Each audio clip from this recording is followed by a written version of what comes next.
Hello guys, ito po yung simple wedding ko. So ito po yung tinatawag na intimate wedding ceremony. So mga relatives lang po talaga yung wedding ko. So I decided to keep this one for private lang. So wala talagang nakakaalam na kinasal ako.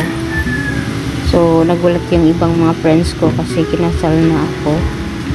So ito yon, ito yung mga mag-anak ko, mga ayan, side ni mama, ito mga ninong at ninang, ayan, tatay at saka si nanay, ayan po yung family, ayan, simpleng wedding lang po talaga siya.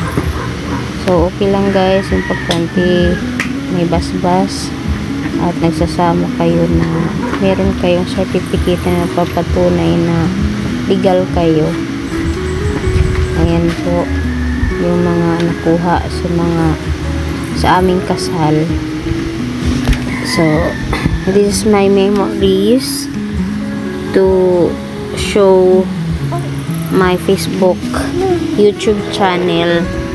Ito yung nanay, parents ng aking asawa. So ito yung pastor ng kasal sa amin. Ayan po, buntis na po ako nito guys. Ayan yung parents ng aking asawa. Simple lang talaga yung kasal namin, parang sinabay lang po sa celebration ng aming simbahan. Ayan, wala po talaga kaming mga abay-abay na sinasabi nila. Ayan, ganyan lang po talaga, parang sinabay lang po talaga sa celebration. Ayan, ayan, pinaulit-ulit ko na lang din po yung mga picture dito, tsaka makikita nyo po sa dulo yung mga videos kung ano yung kaganapan. Ayan, simple lang po talaga. Alam niyo po guys, yung mga sinusuot ko dyan, puro hiram lang po talaga yan.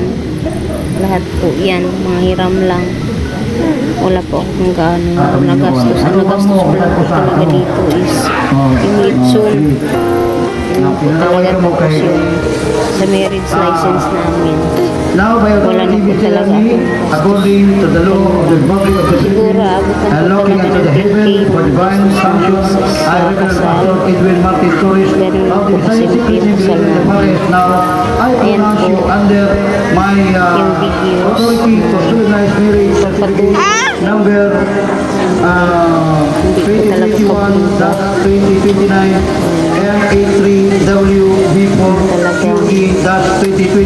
Secret video importante guys, may kasmas at saka alam good side ng parents namin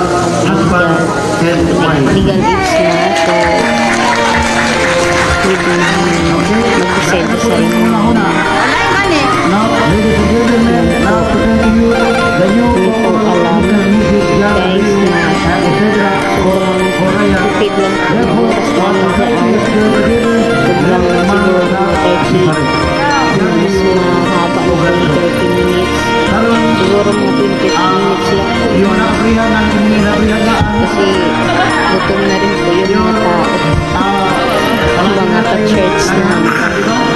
At saka siyempre mga guest din po side.